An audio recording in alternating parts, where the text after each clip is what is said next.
It is my desire to become a state trooper. In order to do this, I must sacrifice in blood, sweat, and tears. For this I am willing. I promise to give no less than 100% of my mental and physical capabilities in any undertaking in this school. I promise to keep my moral standards high, in keeping with the traditions of the Mississippi Highway Patrol, and will never embarrass myself, another cadet, or any officer of the Mississippi Highway Patrol. I will always be faithful to God, family, my country, and my state. I believe in God, and with His help, I will accomplish my goal of becoming beyond the boundaries of your city's lights.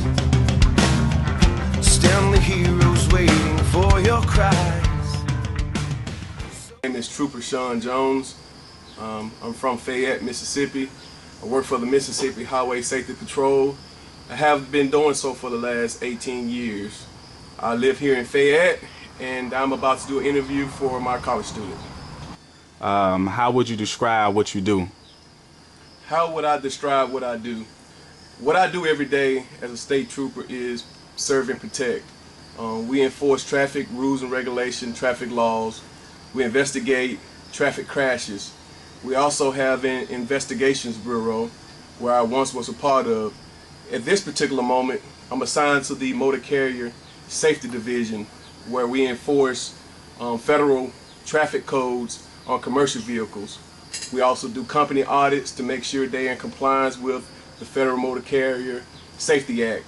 There's many different things, there's many different areas and bureaus that we actually have and we work through, but the most important one is actually enforcing whatever laws and rules and regulations that you have been assigned to.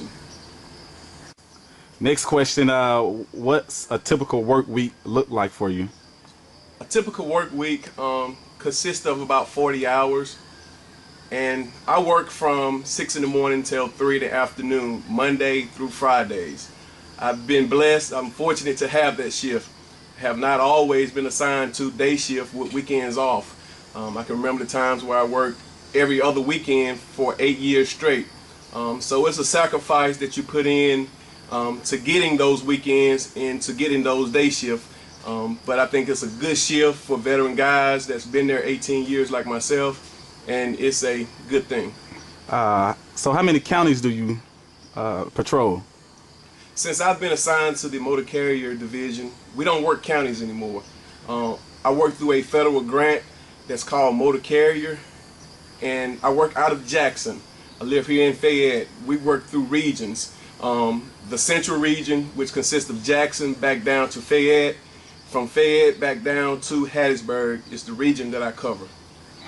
How did you get started in this career? What made you want to become a state trooper? It was a profession that I always respected as a child. It was just something about going down the road with your parents and seeing a state trooper on the side of the roadway with his lights going. I always loved the deal of respect that other people gave them, and I always wanted to have people to respect me and me doing the same job I grew up respecting other people doing. What I like most about my job is I get the chance to actually help people, whether it's pulling man or woman, boy or child out of a car that's been burning or has been crashed, or if it's just taking somebody to jail that's intoxicated, driving 100 miles an hour. I feel that if I could do a little something to help somebody to save their life at the end of the day, I feel like I've done my job. Okay, what I dislike about what I do as being a state trooper is not all people respect law enforcement, and I just wish people of our country, our great state, would give law enforcement the respect they deserve, and most definitely they would get the respect in return. Another thing I dislike, I wish we were on a 20-year retirement. 25 years is a long time for a man to protect and serve his state. But however, I'm grateful to have the job. There's not a whole lot of negativity that I could say about my job. It is a great job. There are things that's probably not the best, but for the most part, we can deal with it. All right. Are you ever afraid when you're making a traffic stop by yourself? The word is not afraid. The correct word would be careful. You always have to be careful when you're approaching any vehicle on a traffic stop. Of course, you're going to get much training on tunnel vision. You're going to get a lot of training on how to denote the difference in each stop. And I think that once you see what can happen on the stop, I think you'll be very familiar of what's possible. Okay. If there is a posted speed limit sign that says 65, the maximum I would accept is 65. The law says that if a sign is designated to be black and white and it has the limit for you to travel is 65, then I'm going to expect you to drive what the speed limit sign says. Of course, there's human error. If I saw a car driving 66, of course I wouldn't pull them over because I believe in human error. And I've driven past the posted speed limit in my personal vehicle unaware. So I understand how easy it is, especially in new vehicles.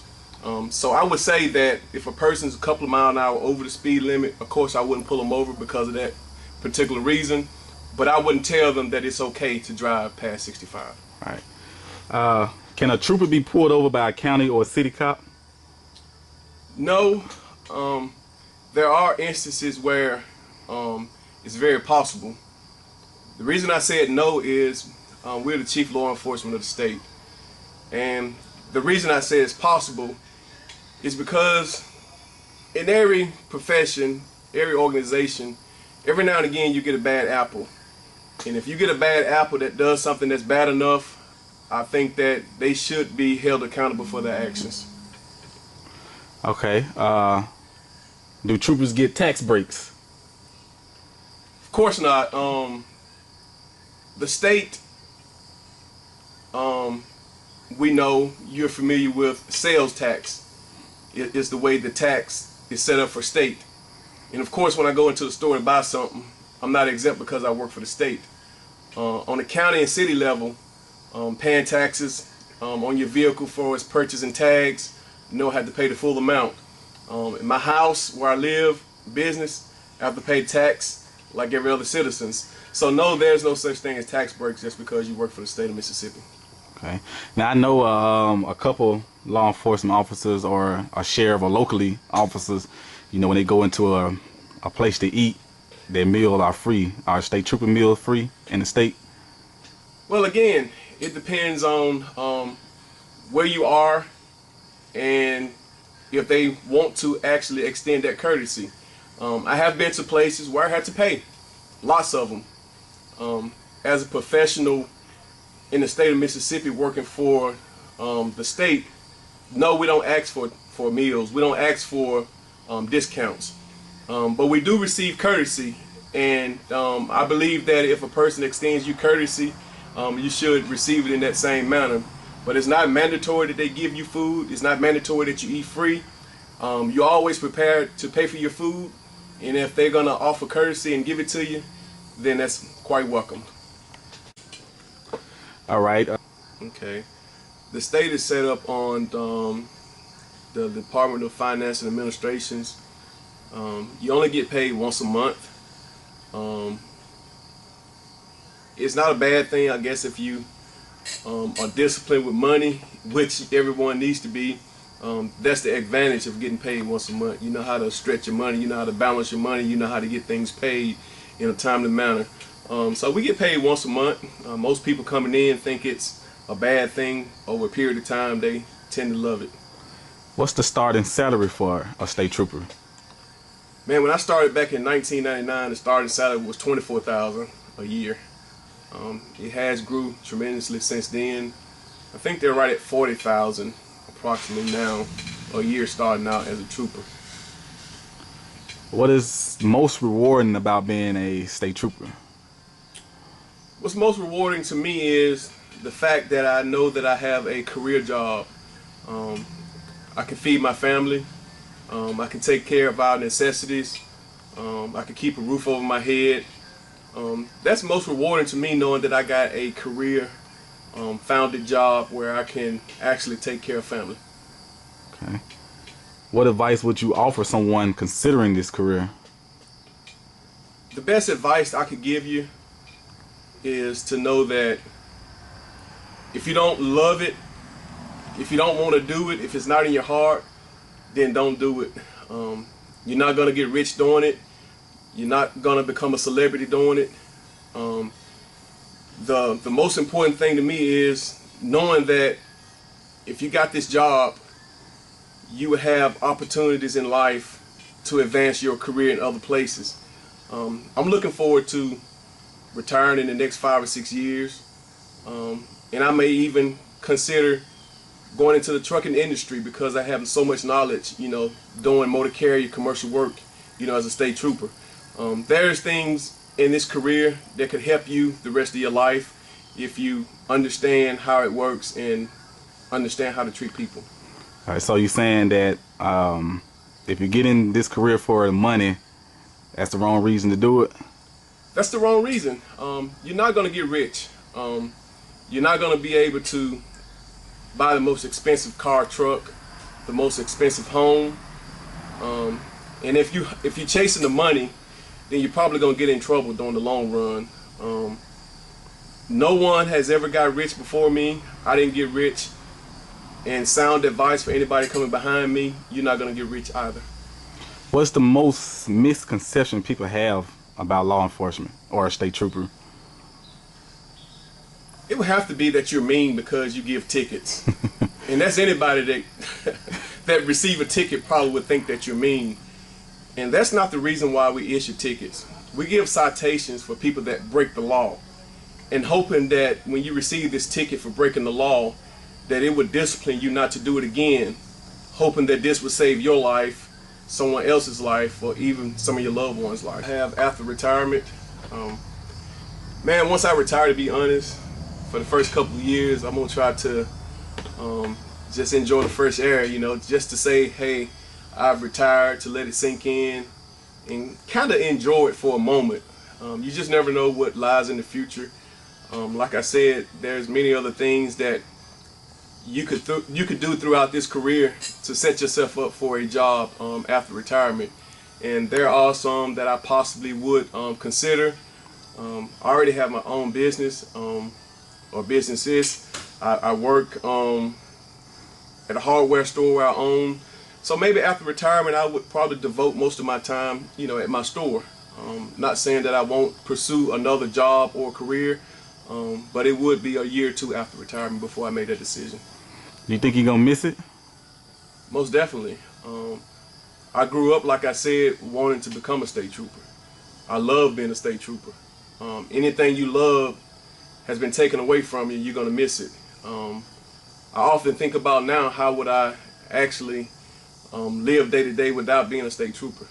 That's a difficult question that I have to ask myself, because I never imagined not being a state trooper. You want to be a state trooper and you want to be part of it for the rest of your life.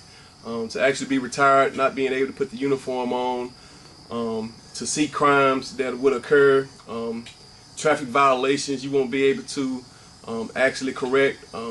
It's going to be something to get used to, and I know it, but I'll be up for the challenge. So let's say if you retire, maybe a year after you retire, could it be possible that you may want to come back and dedicate yourself for maybe 3 more years? Do you think so? Well, the way our retirement is set up, once you retire, you would have to go back through a rehire board, and I don't know of anyone that retired and was able to come back. So there's a cliche, once you retire, they stick a fork in you, you're done. They won't allow you to come back on most cases. All right, so what was the interview process like back in when you first started patrol? The interview process is very similar then to what we have now. Of course, there are some small variations.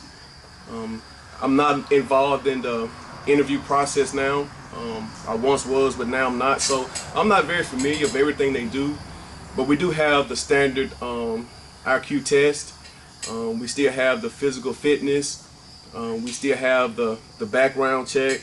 We still have the oral interview. We still have the polygraph as part of the background. So there's very similar characteristics from then to now that we still have in place. What was most challenging with the training? Man, I think most challenging with the training is just being disciplined, just being hungry, wanting the job bad enough to stay there, to endure the pain, to be tough, and to endure to the end.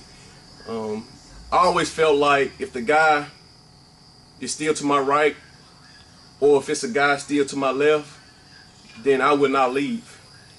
The only way I left there is that there wasn't anyone to my left nor right still standing. That would be the only way that I would know that this job's not for me. However, you know, our class started 82 and we graduated 27. So we nearly got down to that nobody to my left or my right. Right. But for the most part, they were still there with me. We had a good, tough, tight group, and we managed to get out of there alive.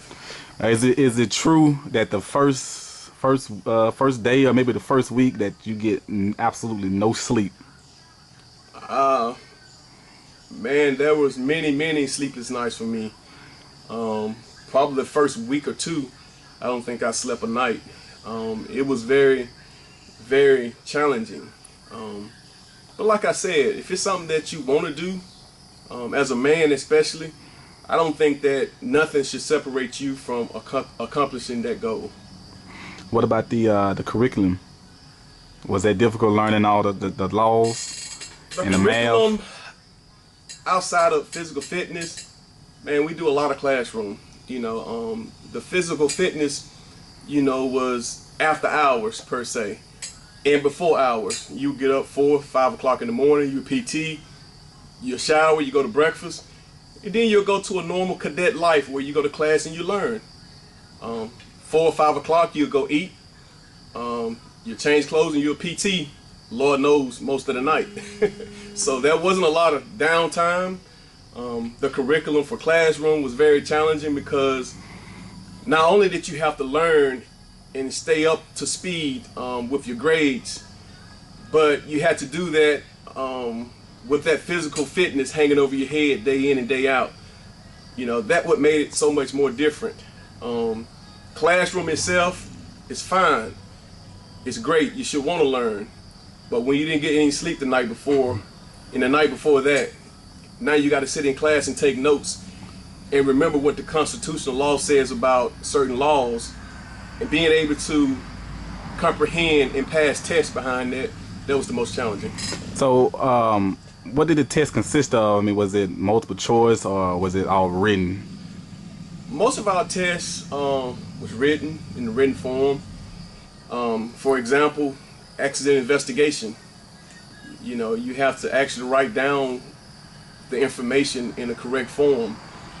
There was nothing about multiple choice and accident investigation. Either you had to get called out or get woke up at 3 o'clock in the morning, go to wherever they told you there was a wreck scene, and there was 2 physical wreck scenes that you had to decipher information and get it correct in order to pass that curriculum. All right. I've been called to several. I only was engaged in one where a guy was high on cocaine, where he wouldn't stop for another officer. He attempted to use his vehicle as a deadly weapon towards me and other officers.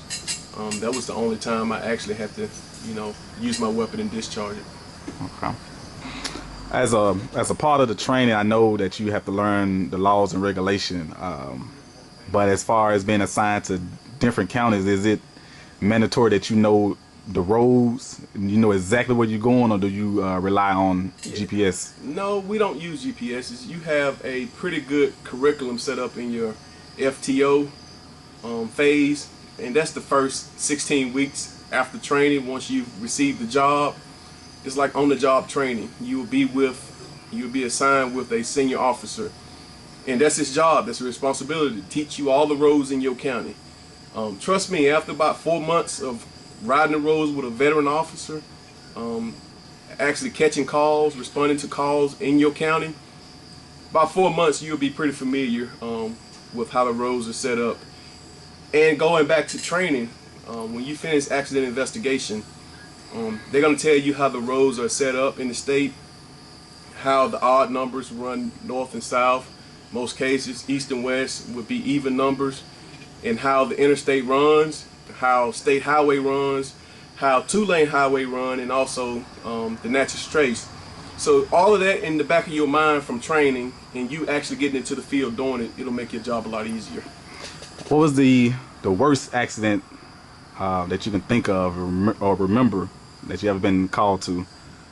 I've been, to many bad accidents, many fatalities. I remember one day I worked 3 fatalities in 3 separate places. But, of course, whenever you talk about kids, children, it's got to be the most touching. I remember back in 2007, it was caused an accident in Wilkinson County where a lady was holding a baby, and the car actually overturned and turned over on top of her and her baby. When I got to the scene, she was still holding her baby in her arm. It's got to be the most touching to see children, lose their lives or seriously injured by a crash. All right, so back to training. How does it when they pepper spray you? How does that feel? Man, 10% OC pepper spray is like having gasoline dashed in your face with hot sauce mixed in it. Is that bad? It is probably the worst feeling you could possibly get to your face.